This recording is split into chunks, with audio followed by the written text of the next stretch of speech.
awesome. I'd like to thank you for allowing me at your homes for this 28th edition of Season 5 of Esoteric Science Roundtable.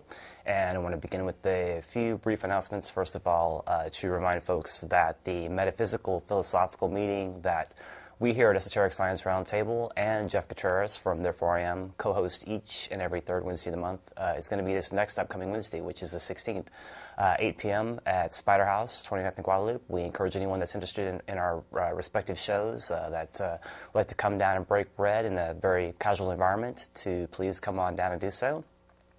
And also want to mention that Freeman will be back, is back rather, from Guatemala, and I've seen some images that he was able to, some of the photographs he was able to take, and suffice it to say that he's going to have some interesting information to bring. His journey was serendipitous and very magical, as you might imagine, so he'll, I'm sure, be able to recount a lot of that and show images. Hopefully if somebody has a laptop there available for him to use. So that's definitely something to consider. And also reminding folks that on the Google video we have many archived shows, as well as the Freeman having his shows and Jeff Korytis having Therefore I Am archived up there as well. And one last little note of mention. eSnips is where you can go to find some recorded interviews I've done with a gentleman, Gary Purifoy, who has a show, The Investigator's Report. And his network, the Community Listening Network, has been re-airing myself, Jeff Korytis, and Freeman. And Freeman and I, this upcoming Sunday, will be doing a part 2 to our Anna Nicole, Brittany, and Mind Control. There's been, different information that's been still coming to light in relation to that, and so we're going to give another glimpse in that direction, and probably, we'll attempt to pan out a bit more information in relation to that situation and all that insanity. So that will be archived, and as soon as that's available to be listened to. And I think you can listen live to the Community Listening Network, the CLN, as well. So I would encourage people to try to tune into that when, well, actually it won't be this Sunday, it'll be recorded this Sunday. So as soon as I'm able to get more information, I'll bring that out, because that should be a good show, I'm feeling. Today's show topic is Agents of Change. And I want to consider the agents of change from a few different perspectives. There are certainly those different, there are certainly nodes in history or points in history that we can look at, and we can see where a certain event took place. Something happened that completely changed the direction of a nation, an institution, economic system, governmental systems. All these things tend to alter over time, and it's curious to consider the energy underlying these changes and what's moving and shaking behind the scenes.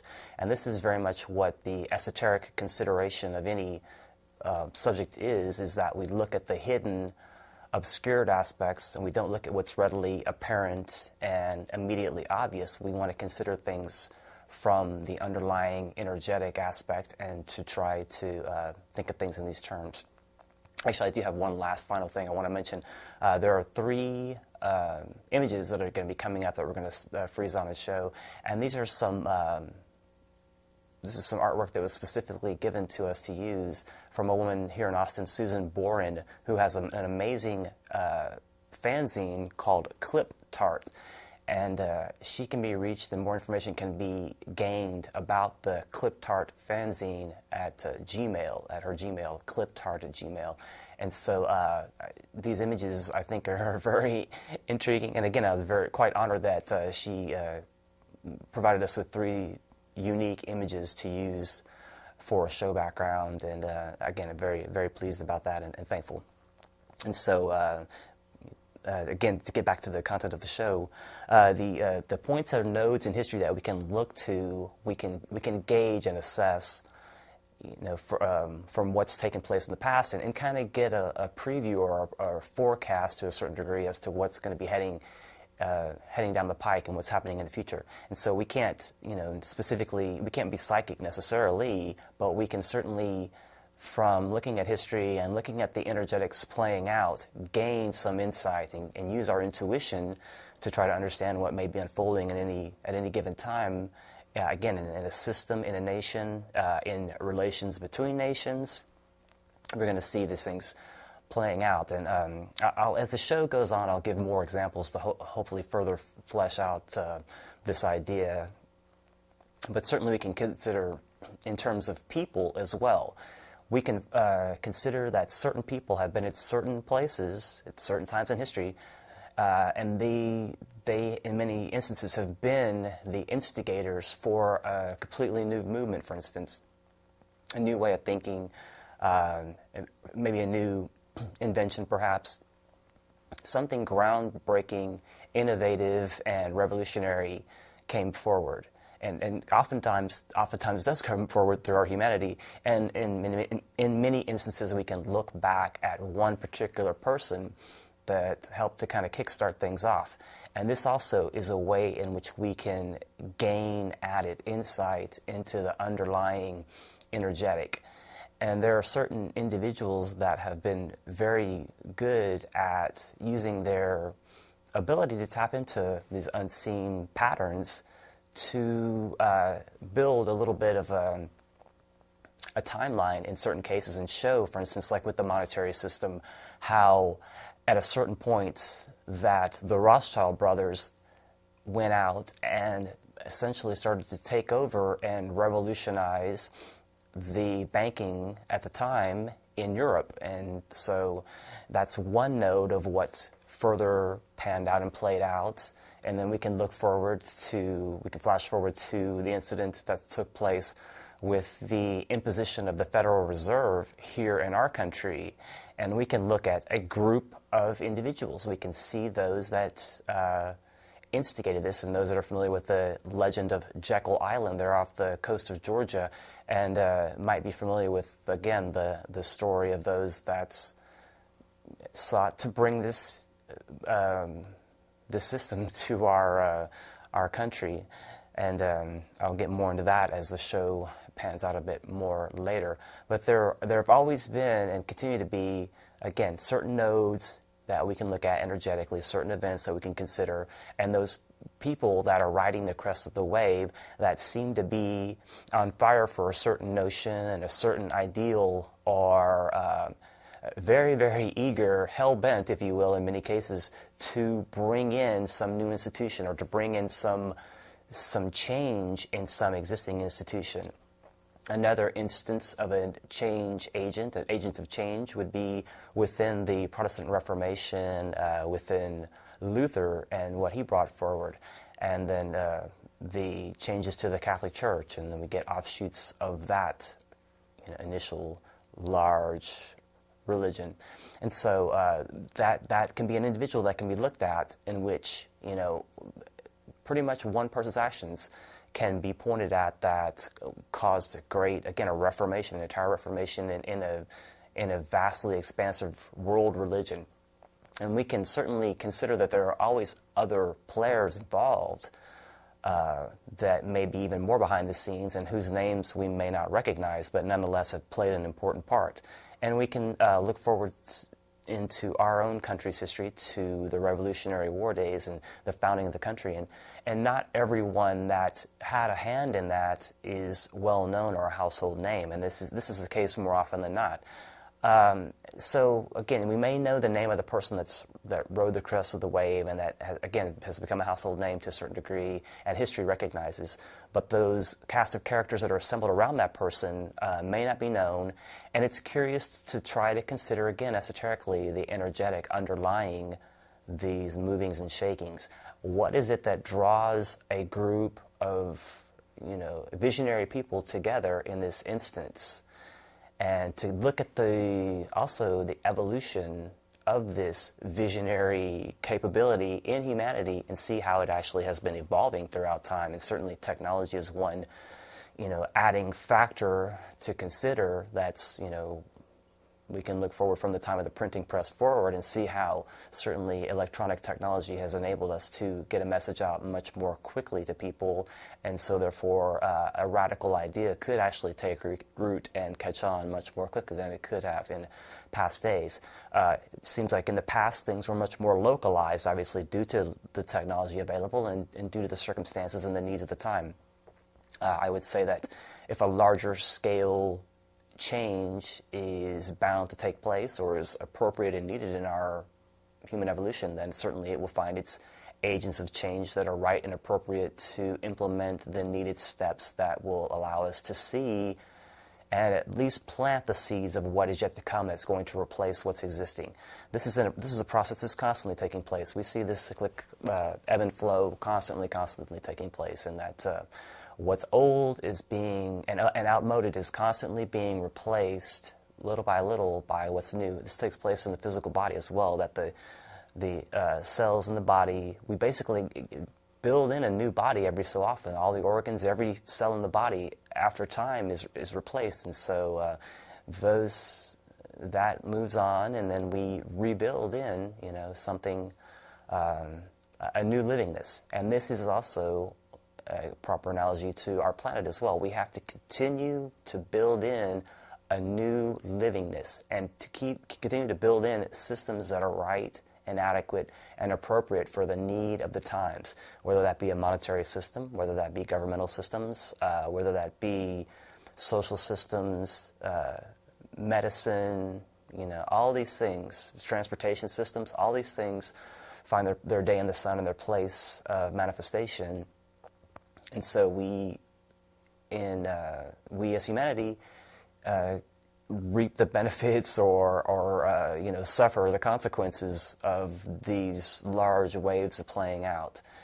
And there's certainly some consideration that we're getting out of a much larger cycle of a dark age, so to speak, and that much will change, and things will rapidly unfold, and technology will change, and relations between nations will change rapidly, and that's happening. We can see that anyway. And so and then there's argument that we're just entering the very beginning of a great, large, dark cycle. So both those arguments have been made, whether depending on how you look at these great cycles unfolding.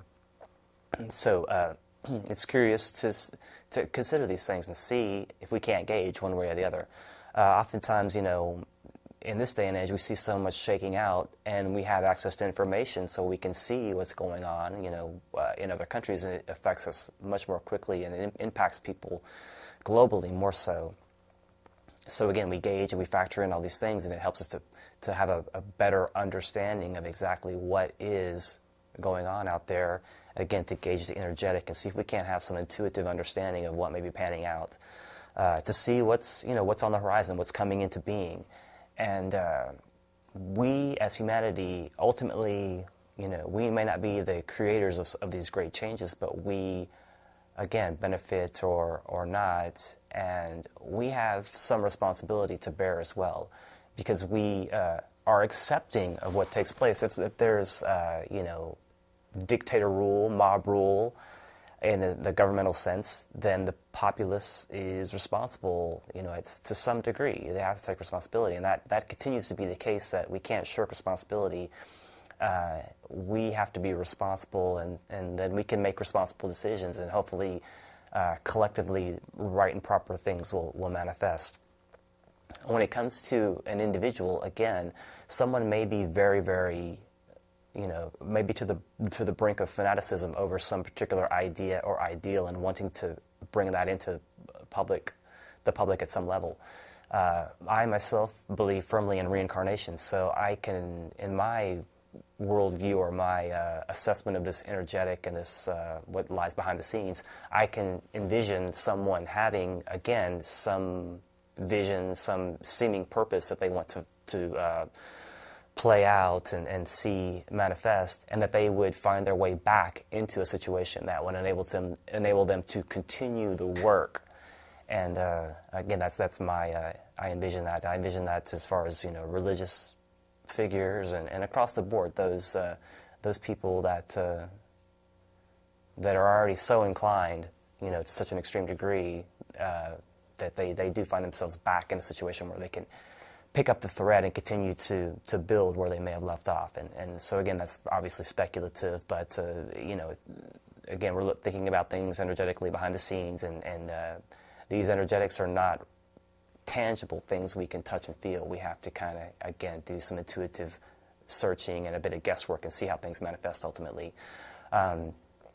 So let's see, much plays out in the concept of events shaking out and those key persons that were at the head of that. And the individual called Rudolf Steiner had that capacity to be able to have one foot, if you will, in the material realm and everyday consciousness and waking day consciousness, but he also had the ability to perceive into the spiritual realms as well, and could understand from what he could perceive of that realm and bring it back down into some language that was understandable, and even a system that was ultimately called anthroposophy. And this is a study that is basically a spiritual science, if you will. And this anthroposophical society that Steiner started has cataloged his works, and he is one of these individuals that is able to look at individuals in these different fields. Psychology, for instance, he looks at Hegel, he looks at Nietzsche, he looks at Schopenhauer. He shows how there's a succession, specifically in this instance with the German philosophers of the 19th century, and how they had their specific place within the dispensation of logic and reason in relation to superstition and religious thinking. And so again, there are these people that can be pointed out to as those riding the crest of the wave that are in charge of, if you will, in a certain sense, with some change, these agents of change, and those from the philosophical sense in that last example.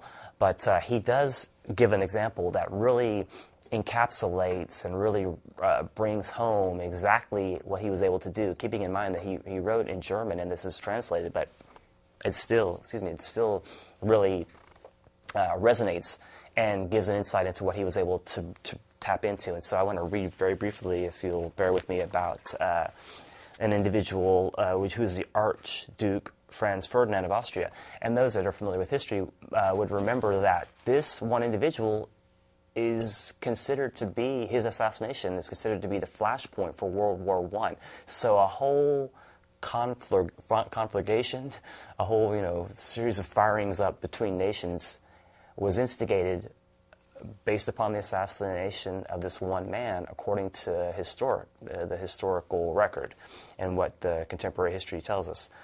And so what Steiner builds upon and embellishes upon is the more, again, the esoteric or the energetic. And reading from his book, The Karma of Untruthfulness, Volume 1, we have here, "May I remind you, I have often mentioned it, that the death of the Archduke Franz Ferdinand of Austria is one of those concealed events of the present day. Despite all that occurred on the external physical plane, I have stressed especially that if the physical and spiritual worlds are taken together, then for them as a totality, there was something present before the assassination of Franz Ferdinand that became different after that event. It does not matter in such cases what things look like in external Maya, or in other words, in the external outward appearing world. What occurs inwardly is the important thing. As I told you, what rose up as the soul of Franz Ferdinand into the spiritual worlds became a focal point for very strong, powerful forces. And much of what is now happening is connected with the very fact that a unique transition took place between life and so-called death, so that this soul became something quite different from what other souls become. I said that someone who has lived through recent decades in a state of spiritual consciousness must know that one of the main causes of today's painful events is the fear in which the whole world was drenched, the fear that individuals had of each other, even though they did not know it, and above all, the fear that the different nations had of one another. If people had seeing eyes with which to track down the cause of this fear, they would not talk as much nonsense as they do about the causes of the war." And so he goes on to elaborate about that aspect, and fear certainly is an instigator of much, and leads to reactionary consequences oftentimes.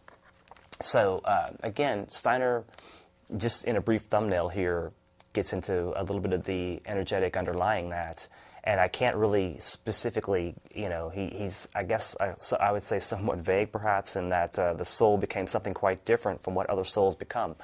I can't really, there's not any real elaboration, so I can't really get further than that on that commentary there. But nonetheless, it does give an example of what I was describing. And there are certain individuals that carry out things on a large scale for the greater good, so-called. And that's often a sticking point that many people get into that, is a point of consideration. Do we outweigh the needs of a few for the greater needs of society at large and the greater number of people? I'm not a full-fledged subscriber to that. I'm not one that would sacrifice or, be the decider or the arbitrator of who is to sacrifice themselves.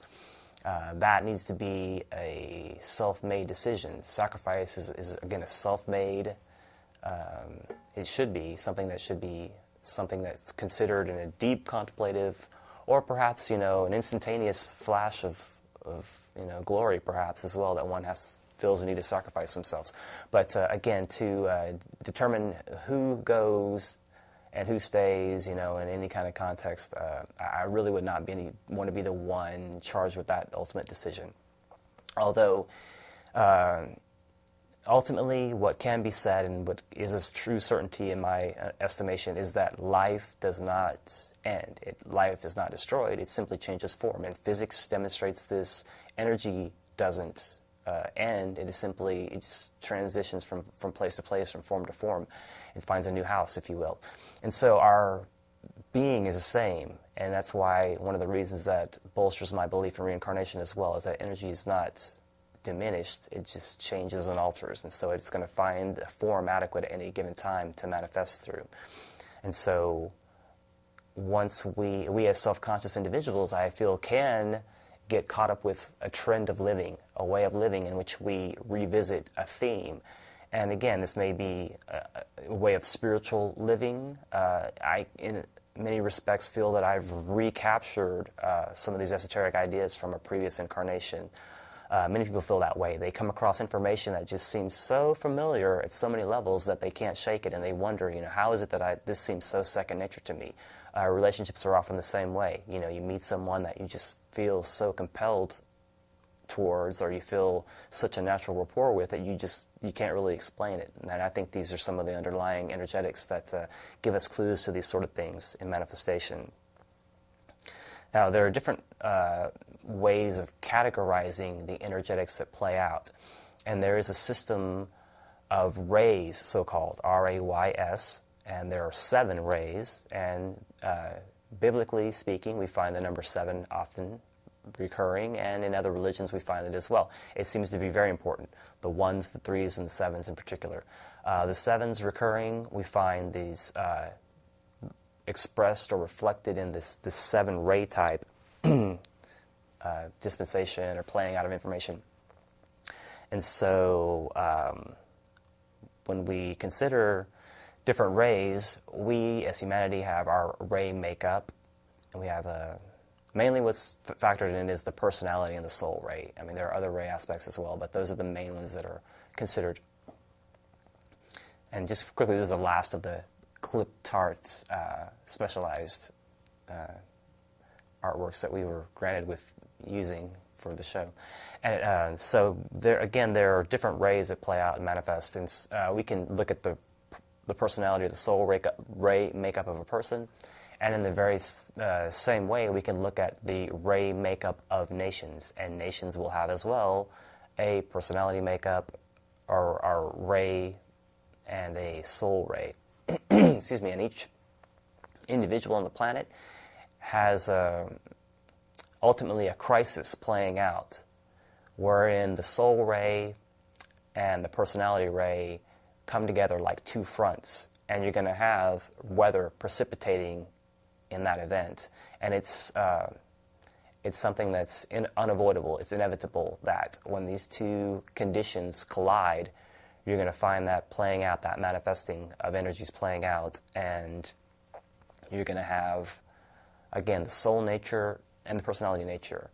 This takes place in an individual life when the personality becomes oriented towards the soul more so, and becomes more of a fixed point of contemplation, meditation, and then that rapport, that energetic alignment can be built up, and then ultimately that crisis takes place between these two opposing, although they're both part of us, don't make no mistake about it. We are the soul, and we are the personality, and we are the spirit as well, to add the third component of us.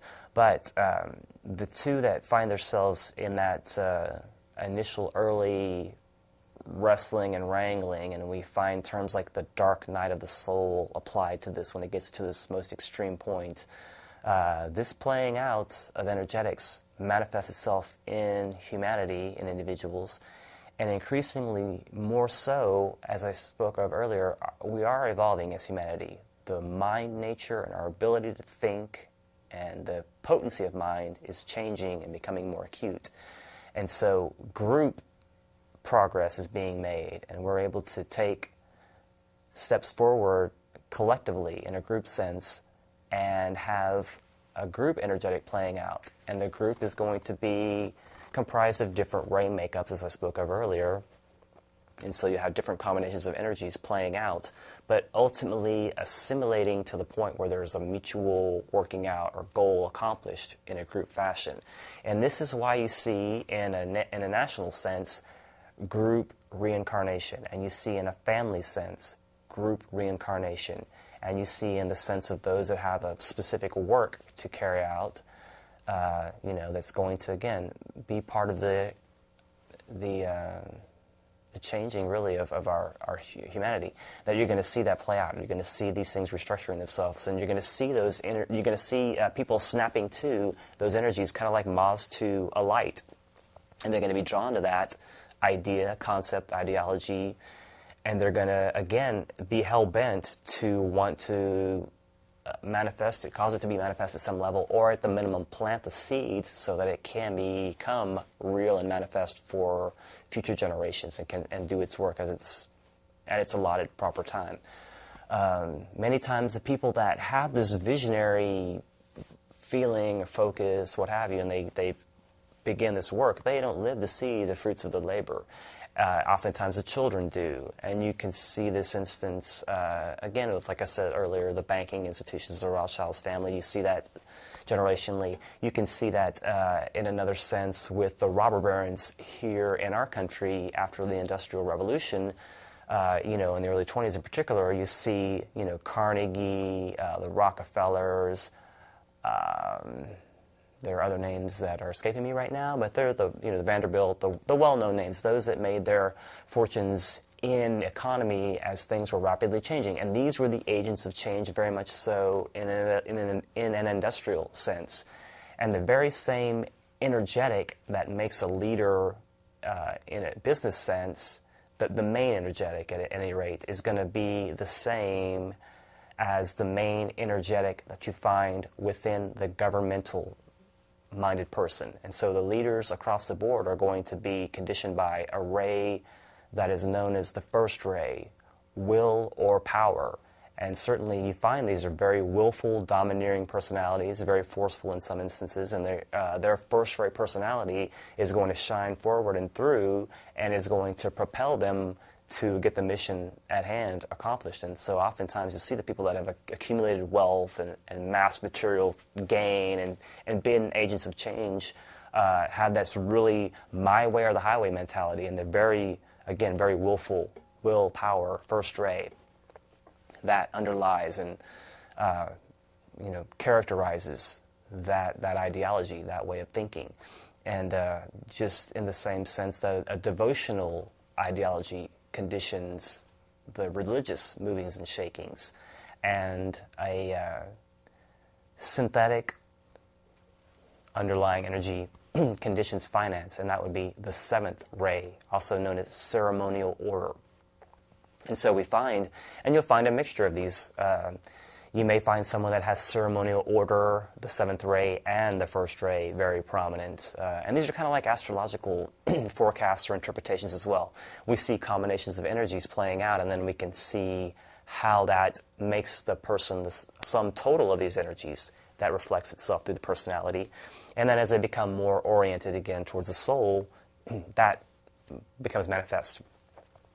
So considering things in an esoteric fashion, again, there are other cycles that can be considered larger and smaller. And one of the lesser cycles that can be factored in is a 3-year cycle in which we have 3 specific qualities. We have a crisis, we have a tension, and we have emergence. This same 3 concepts, this is analogous or exactly similar to the Hegelian dialectic of the problem, reaction, solution, or synthesis, antithesis, thesis, antithesis, synthesis, for getting that goofed up. But at any rate, those qualities are the same. It's the same energetic playing out. And so crisis, tension, emergence, to me, characterizes it in a better sense. I think it's those words better summarize and qualify and characterize what actually is working. And so we do have a crisis situation initially, whatever that may be, real or otherwise, real or created, and then we have tension as a result. So if there is, for instance, let's look at the assassination of Bhutto recently in Pakistan, crisis situation. Then we have the tension emerging. We have opposition. We have, the polarization of peoples on opposite sides of that spectrum, that political spectrum.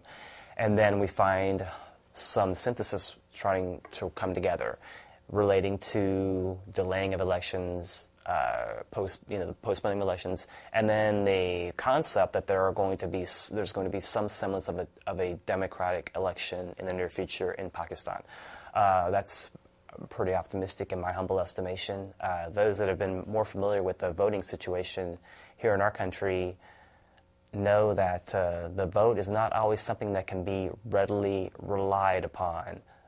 Voting in this country has notoriously been hijacked from the get-go, in essence. There have been always those that feel, again, so charged with a political concept that they're going to work at all ends to bring it forward. And so there are those who are going to compromise the system, compromise the integrity of the system to make sure that their side wins. And they're going to, really weigh it down heavy on their end and overload it so that they make sure they get the ultimate outcome that they're looking for. And I'll develop that idea a bit more further as the show progresses. So crisis, tension, emergence. We find ourselves in this 3-year cycle, and currently we find ourselves in 2008 in the beginning of the crisis cycle yet again. What is this crisis going to entail? What will it look like on the physical plane? Well, initially, any crisis is going to be precipitated by or instigated by a crisis in the consciousness. So some thinking has to be on the verge of changing. Some thinking has to be on the verge of emerging for this shifting and this crisis to take place. Now, certainly a crisis could be, one of the terrorist scenarios that we keep hearing the drum beat in reference to, for instance, worst case scenario, nuke, mini nuke, suitcase nuke in some United States city that would cause a tremendous crisis and would cause certain events to unfold that would not likely be very favorable or very savory for the occupants of this country. So that's worst case scenario. Let's not dwell on that too much, but it has to be put out there as a potential point of gauge within the spectrum.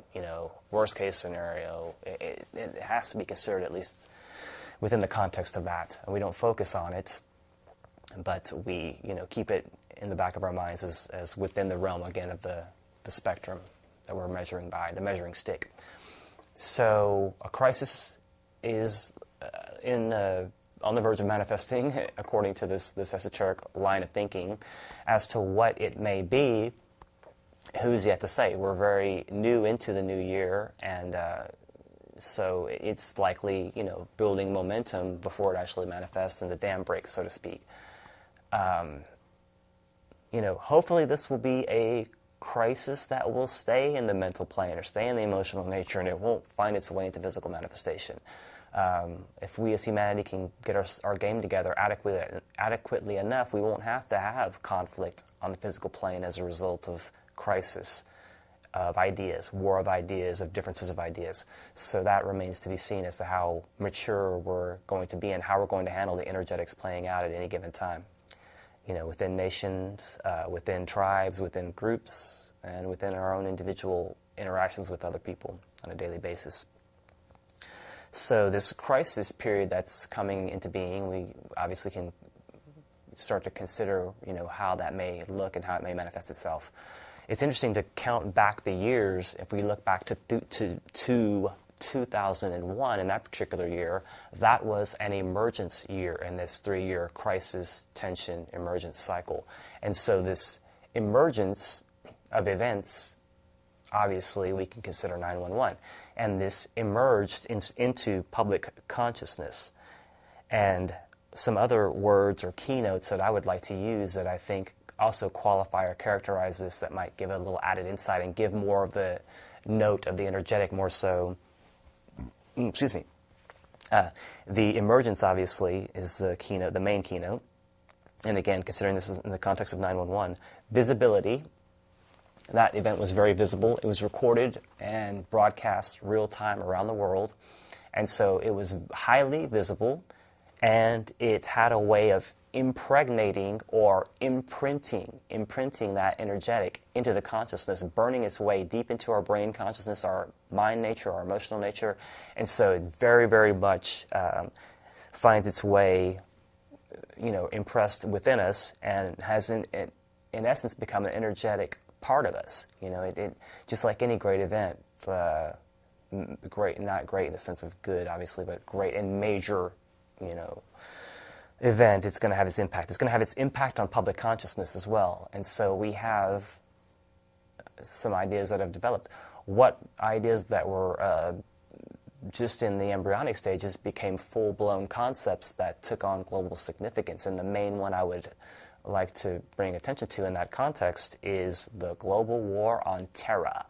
And that is, as we often, we hear, the war on terror written, but spoken, it's often the war on terror, the war on terror.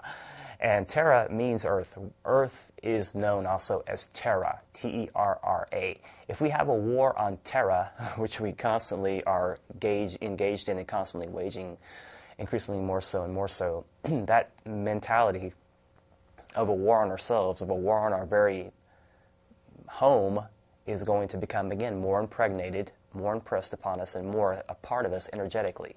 So we have to be cautious about what words we use in that relation as well. And, be cautious, because there's a language. There's a language behind ideology.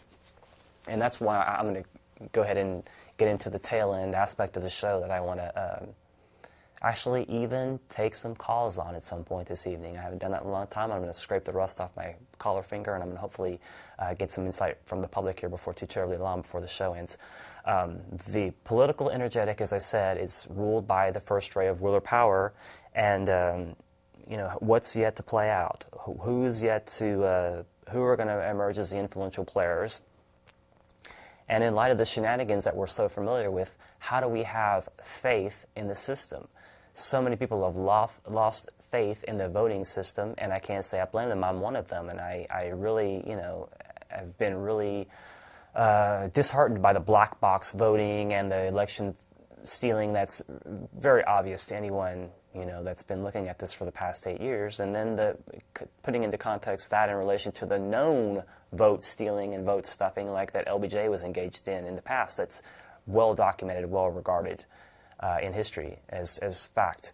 And so, how do we keep an eye on this thing, and how do we have faith in the system to the degree where we continue to maintain it, or is it going to crumble because of lack of belief? Everything has to be believed in, or it's going to crumble from lack of belief. So how do we maintain at least an optimistic attitude in light of the fact that we may be casting a vote that's going to just go to someone else. They may, the rig and the fix is probably already in to a large degree. Can't say with any real certainty, but leading indications, and the stakes are so high, and the dire needs of the time in the minds of those that wish to enslave us. These movings and shakings can become apparent, and so certainly an individual that I would love to see, and as many others would love to see in the office in the White House, would be Ron Paul. Now, he is from Texas, and there may be just a hint of a bias there on my behalf because of that. But, this gentleman is a doctor. Dr. Ron Paul, delivering over 4,000 babies. This man has integrity, and as Jeff Contreras pointed out, rightfully so, this man is not a politician. He is a statesman. And he has integrity, and he's not engaging in the bickering that the others are engaging in. The establishment has really had to minimize him or just completely make him obsolete and not invite him to the party, as was the case with a recent Fox event. When he was on the most recent ABC debates, he did bring up the Constitution, and that might be a tired old notion or a quaint notion for some out there, but it still is a living document, in my humble estimation, is something that we need to continue to base our political system, our country's workings needs to be still based upon that framework. It's still viable. It is living, God-inspired document in my estimation. So, there was much lip service being paid to the Constitution, and then Ron Paul, pointed out, rightfully so, that the financial institution is not based, the monetary system is not based on the Constitution. Congress has not declared war in the way that it's supposed to by the Constitution since World War II, and there are other points that he brought up as well. And, Senator Thompson, who made reference to the wisdom of the ages that the framers were privy to, and that is nothing but another name, and it can be nothing else but a name for the esoteric wisdom of all ages, that some are a little wary of. So his use of it makes me get a little, creeped out as well. That being the case, he was trying to diminish what Ron Paul had to say and make little snide comments. Surprise, surprise. Then the public television with Judy Woodruff, you saw in the background in New Hampshire 4 people with really rather large Ron Paul signs that had the signs. Dancing around in the background they're showing, and, you wonder about that, that nobody else seemed to have. You didn't see Mitt Romney signs out, things like that, so that's a point of consideration as well. So I want to, continue to bring up Ron Paul in this context that, as much as he's for not change rather, but for the same old, which is the Constitution, that is the radical change. A revisitation to that interpretation, our stricter interpretation, would be radical in the context of our Federal Reserve System that we've been handed, the IRS, which is its evil stepbrother. And you've been hearing that's been a very prolific and oft-repeated statement, that phrase, agents of change. Who is the agent of change? All of the... I've heard all the political, well, not all, rather, I should say, but a number, rather, of the current guys running, in particular Obama, obviously, who specifically, that's his motto practically, is change. And so you see this changing, or this lip service at least paid to change. And so these agents of change, or so they dub themselves, are coming forward to bring this information. Not bring this information, rather, but they're coming forward to try to bring out the perception of themselves as the agents of change, and to bring out themselves as the one who's going to be more likely to give you a different complexion to other than what you've been used to for the past 8 years that so many apparently, and I would say rightfully so, myself included, are really not too enthused with. Also, I'd like to point out that Ron Paul is really the one politician that is seeking to get us out of the war in a very real sense. The others, they have some kind of limited engagement plan and some kind of a disengagement plan. But that doesn't discount the fact that we're building permanent bases there, and it doesn't discount that we're still saber-rattling with Iran and the establishment currently. I want to mention another tidbit of information that I was privy to very recently.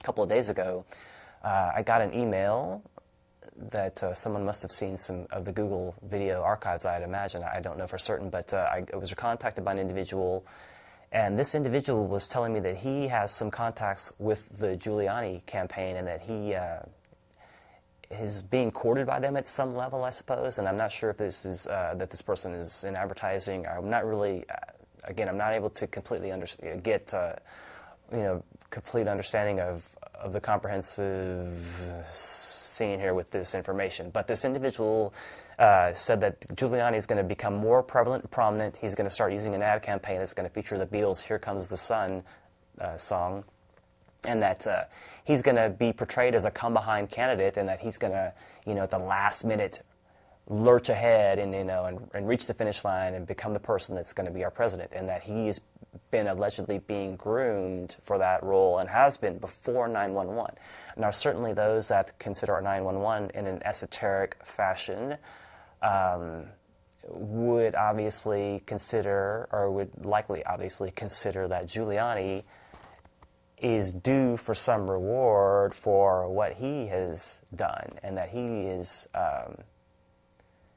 he's going to get his just desserts, and he's going to get some compensation for the role that he's played with 911, and that he continues to play, quite frankly.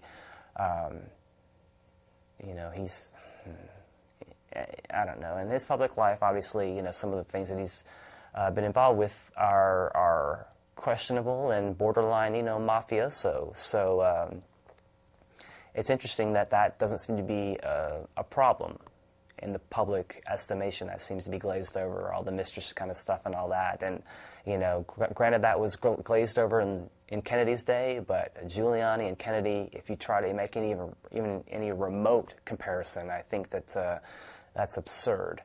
So Giuliani, he may be the golden child, and he may be being groomed behind the scenes, and we may see more ad campaigns, as this individual described. If that takes place and we see that ad campaign, I'm going to be really, that's going to be interesting if that pans out, that information, bodes accurate.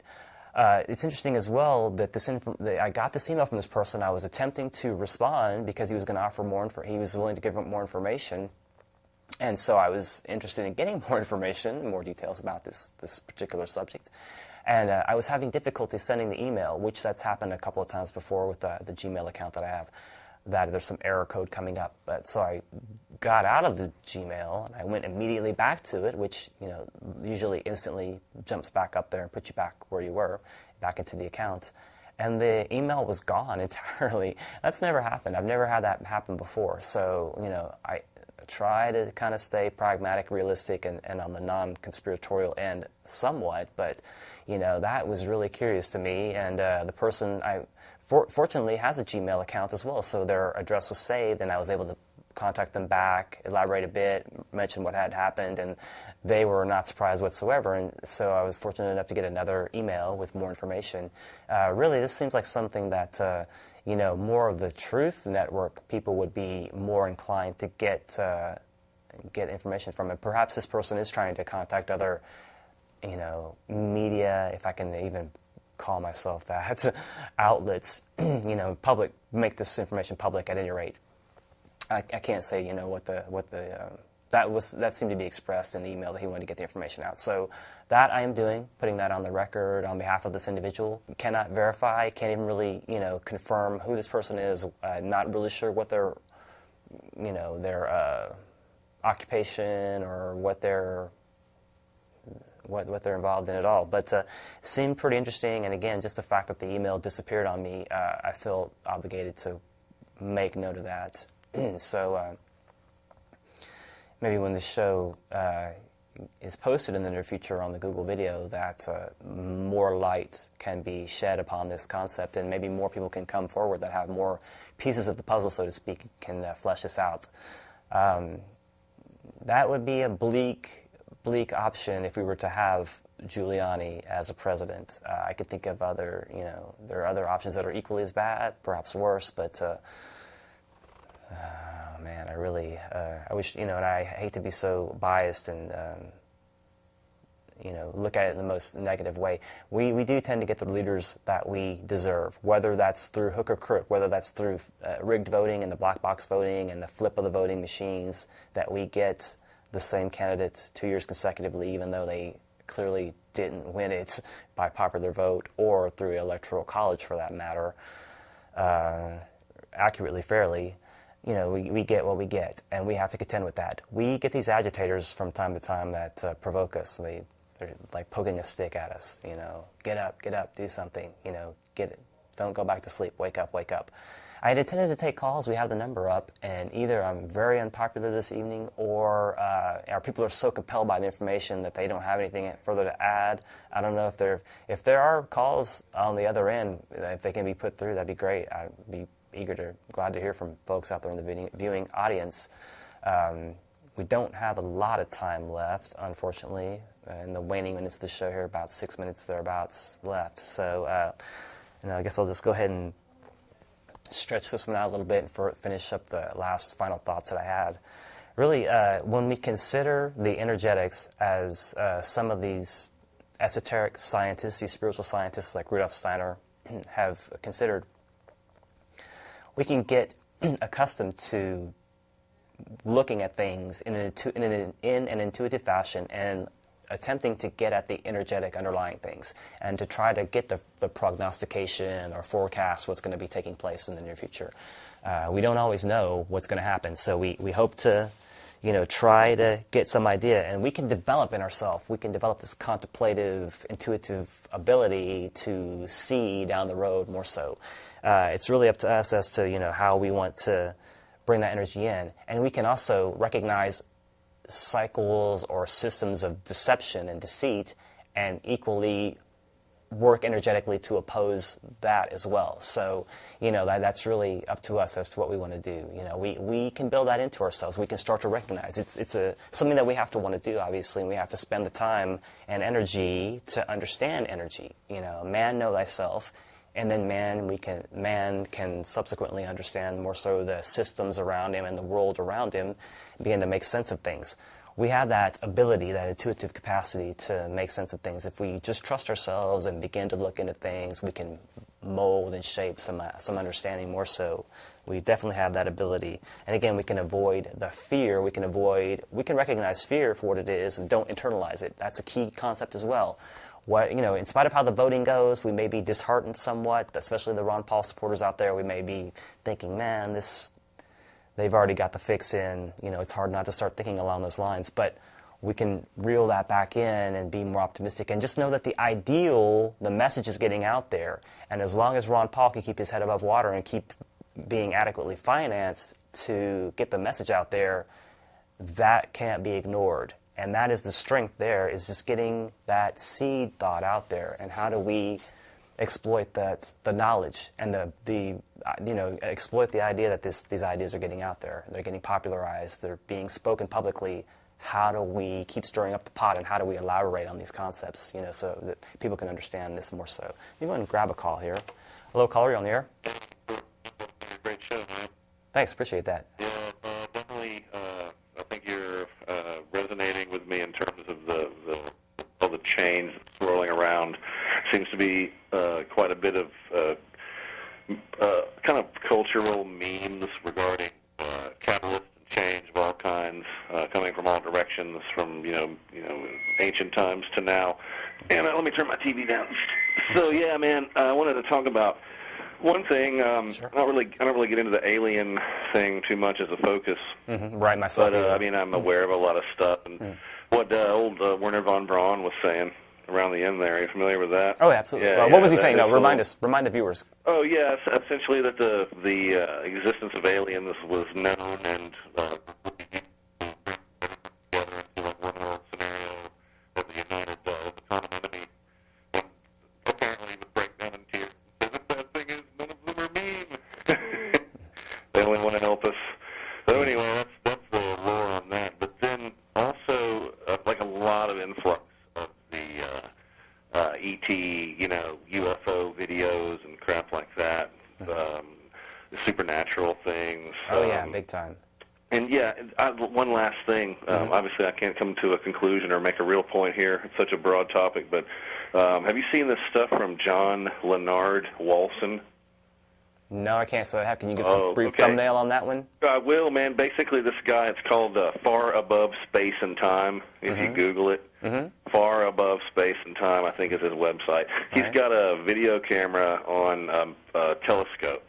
He aims it into the heavens, and he started picking up these weird, really weird things that are apparently in orbit that are gigantic, look like, a microorganism, except they're, humongous. Oh, yeah, I have seen images of things along those lines that you would describe them like that. He's pumping out new stuff every day. He said, there's that one. He's starting to recognize them, and there are, like, many different forms of these things. It's certainly intriguing. So whether it's blue beam, holograms in the projected on the ionosphere or whatever, something to think about, and a great show, man. I'll let you get back to it. I'll talk to you soon. Thanks so much. We appreciate it. Maybe I'll see you at Spider House, bro. Later. Okay, thanks so much. Appreciate that. Yeah, unfortunately, some of that call was dropping off. That's unfortunate. But and we're not going to have time, I don't think, to get this last call. I squeezed in, unfortunately, I don't think either. You guys, if we take calls, you're going to have to hit us a little bit earlier. But yes, that's intriguing. I've seen these large-looking, biological-looking ships, perhaps? I don't know. And then there's also talk that maybe the beam ship, the Pleiadian beam ships, these huge beam ships are coming back to kind of regulate some of the things that have been happening lately. Who's to say? I don't know.